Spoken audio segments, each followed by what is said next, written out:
Politics, Lies, and Advertising continues.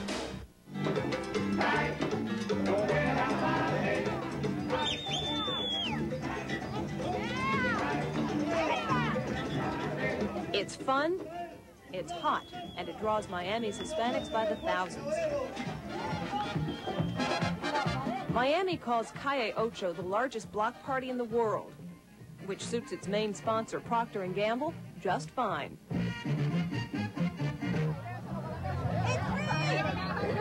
Procter Gamble is the nation's largest Hispanic advertiser and a leader in target marketing. Procter Gamble's director of target marketing, Neil Comber. Hispanics and blacks are the two groups we target the most, mainly because of their size and rapid growth. It can really work to our advantage to sell more of our products. It must pay off. Procter & Gamble has doubled its ethnic marketing budget to $29 million in just 2 years.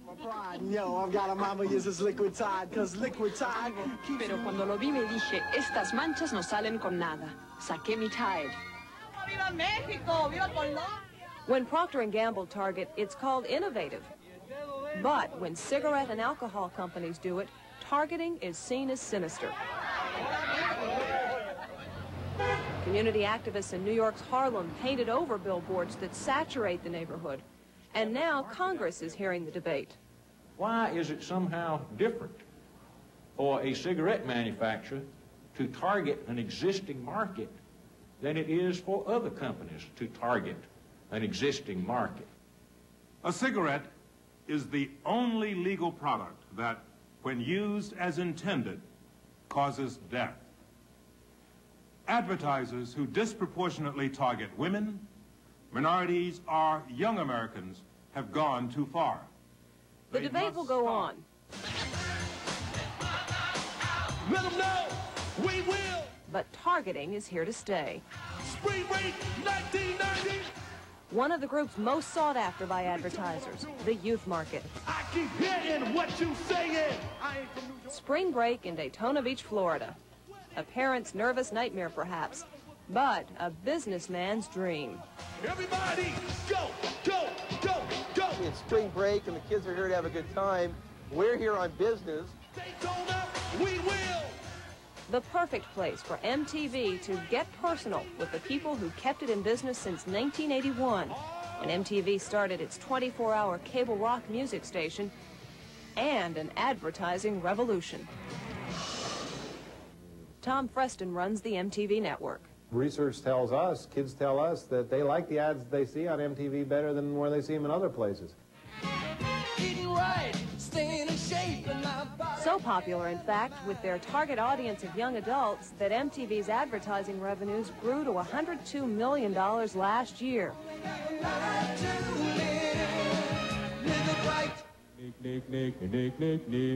With that success in hand, the MTV network went after an even younger group.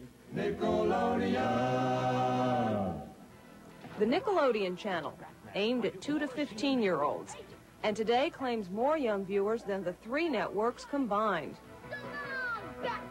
Kids today grow up in very different types of families than they did 20, 30 years ago. They have more influence on what's bought in a household, and they're good little consumers out there as far as an advertiser is concerned. How much is that stuff? And then what advertisers call the power children. The teens, ages 12 to 19, spent an estimated $56 billion last year, while the 6 to 12-year-old tweens an estimated $6 billion. And they're not just buying junk food, clothes, and records. Studies have found that 60% of girls and 40% of boys do some of the family grocery shopping. They also influence family purchasing decisions, VCRs, TVs, vacations. Not too long ago, when you picked up a copy of 17 magazine, all you found were ads for cosmetics and shampoos. But last year, the number of pages devoted to food advertising went up 30%. In 1989, $500 million was spent on advertising aimed at kids. Today's advertisers say it's not enough to know who's buying. They want to know what we believe in, how we feel, and how we live, so they can figure out how to make us buy. Mom would be represented by? A dragon. That's... Don't worry about it. It's all fun and games. Well, because... What kind of dragon? One that breathes smoke.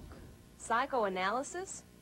At the request of an ad agency, this 15-year-old girl is a volunteer helping to provide a psychological profile of the teenage mind. Researchers observed the session through a one-way mirror. It's a new tool for targeting the consumer developed by Saatchi Saatchi, one of the world's largest advertising agencies. Penelope Queen, Director of Research. It's just not enough to study the more conscious, rational, logical filter of the consumer. You have to go beneath that and understand what is forming those attitudes, what's driving the behavior, why does the person feel that way. In the second step of the research, anthropologists were sent to secretly observe teenage behavior in fast food restaurants. I had my hair all done. I came down to here, like with spray and everything. So we'd like to welcome you this morning to the world of teens. The information gathered by the Saatchi team will be used to develop the new ad campaigns aimed at capturing the teenage market.